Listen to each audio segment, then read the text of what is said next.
Hey everyone, welcome back to my YouTube channel. Radhe Radhe, good morning. कैसे हो आप सब? उम्मीद करती हूँ कि बिल्कुल मस्त होंगे और आपकी फैमिली भी बहुत ही अच्छी होगी। सो आज है संडे और मैं लाई हूँ आप सबके लिए दाल ढोकले की रेसिपी। ये मैंने बनाया था तो मैं आपसे शेयर नहीं कर पाई थी।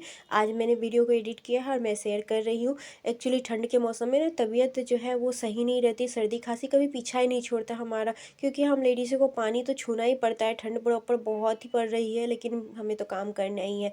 सो मैं दाल ढोकले की रेसिपी लाई हूँ। इसे मैंने मिक्स दाल के साथ बनाया था। लोग बेसिकली इसे तूर दाल के साथ बनाते हैं, लेकिन मिक्स दाल के साथ भी ये बहुत ही अच्छी बनती है। कभी आप ट्राई कीजिएगा मेरे तरीके से। सो मैंने दाल को लिया और अच्छे से वॉश कर लिया। उसके बाद नमक, हल्दी और कुछ खड़े मसाले जैसे कि दालचीनी के टुकड़े, लौंग और छोटी और बड़ी इलायची और 2-4 काली मिर्च के टुकड़े। सो सभी को डाल के मैंने गैस पे चढ़ा दिया और 4 से 5 विजिल आने तक हम वेट करेंगे। तब तक मैंने चॉप कर लिया था प्रॉपर हरी मिर्च, अदरक, लहसुन, प्याज और टमाटर। ये सब तड़के के लिए मैंने रेडी कर लिया था पहले ही। अब मैं लगा रही हूँ आटा, जिसमें मैंने थोड़ा सा अजवाइन मसल के डाला है, थोड़ा सा नमक और पानी डाल के मैंने आटा गूँथ लिया। रोटी जैसे आप रोटी की आटा लगाते हो उसी तरह से मैंने आटा लगा के साइड में रख लिया, क्योंकि जब तक दाल पक रही थी मेरी रेडी हो गई। उसके बाद मुझे आटे के लोई बनाने थे और प्रॉपर पीठा जो रेडी करना था। कहीं कहीं पे इसे दाल की दुल्हन, कहीं कहीं पे इसे दाल ढोकली और कहीं कहीं पे इसे हमारे साइड तो इसे दाल पीठा कहा जाता है। जो 2 टाइप से मैंने बनाई थी। एक रोटी के शेप में मैंने पहले रोटी बड़ा सा बेल लिया, उसके बाद मैं कट करके बनाऊंगी। ये थोड़ा सा इजी प्रोसेस है। सो आप चाहे तो छोटी छोटी पूड़ी के आकार की छोटी लोई लेके इस तरह से भी बना सकते हो, या फिर मेरी तरह से इस तरह से बड़ी सी रोटी बना के आप छोटे से कटोरे के या ग्लास के मदद से आप इस तरह से कट कर लोगे।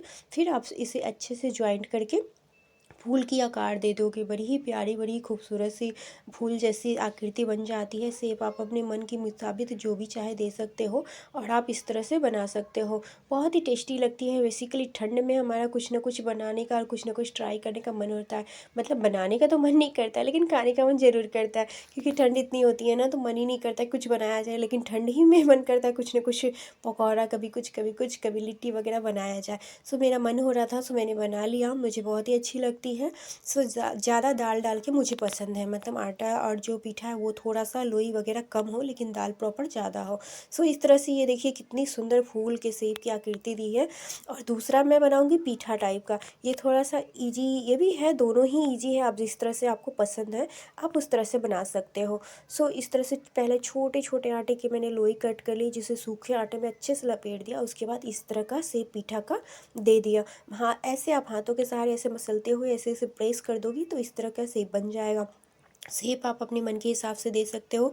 बनाते बनाते मुझे बचपन की याद आ गई और अपनी माँ को याद करते करते मेरी आंखें छलक पड़ी, क्योंकि बचपन के दिन हम ना बड़े सुहाने, बड़े ही यादगार होते। जब मम्मी बनाया करती थी ना तो इसी तरह से मैं साइड में बैठ जाती थी और छोटे छोटे आटे की लोइयों से मैं हाथी घोड़ा ना जाने क्या क्या फूल वगैरह क्या क्या बनाती थी।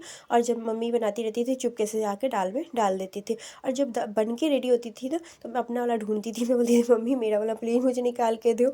तो कभी मिलता ना, कभी किसी और के थाली में पड़ जाता था। सो बचपन और मायके की याद इंसान को रुला ही देती है, तो आंखें छलक पड़ी।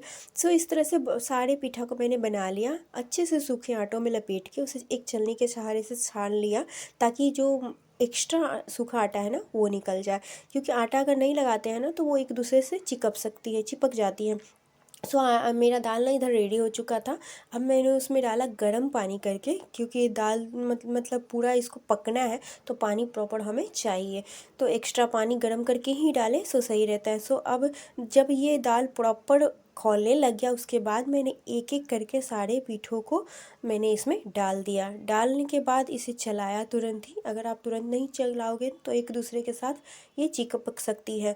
अगर ये चिपक जाएगी तो फिर उसे मतलब हो सकता है कि अच्छे से ना पके। इसलिए आप इसे प्रॉपर थोड़ी देर तक के लिए कम से कम चलाते रहे।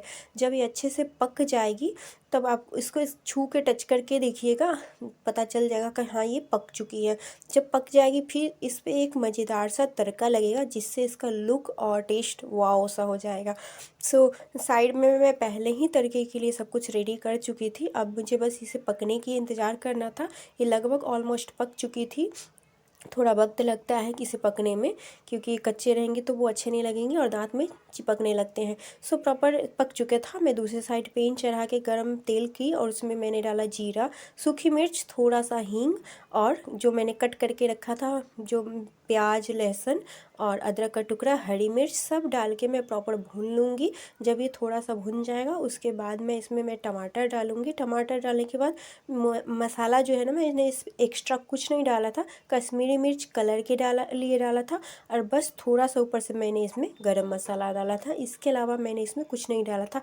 और हाँ, थोड़ी सी काली मिर्च, क्योंकि थोड़ी सी हमारे यहाँ ना हम लोग थोड़ा सा तीखा चटपटा खाते हैं। सो मेरी बेटी आन्या के लिए मैंने थोड़ा सा निकाल दिया था दाल। वो ये पीठा तो नहीं पसंद करती, क्योंकि बच्चे तो अपने चॉइस के हिसाब से खाते हैं। वो दाल खाई और बाकी हम लोगों ने अपने वाले में मस्त वाला तड़का लगा लिया था। सो तीखा तीखा टेस्टी सा चटपटा सा बहुत ही अच्छा सा टेस्ट आता है।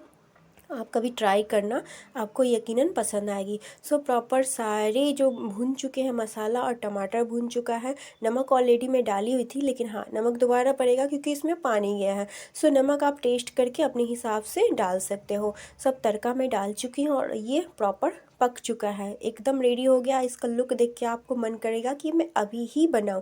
डेफिनेटली आप बनाओगे, ट्राई करोगे, मुझे उम्मीद है। सो आपको अगर मेरी रेसिपी अच्छी लगी है तो मुझे लाइक, कमेंट और शेयर कीजिएगा। Thank you.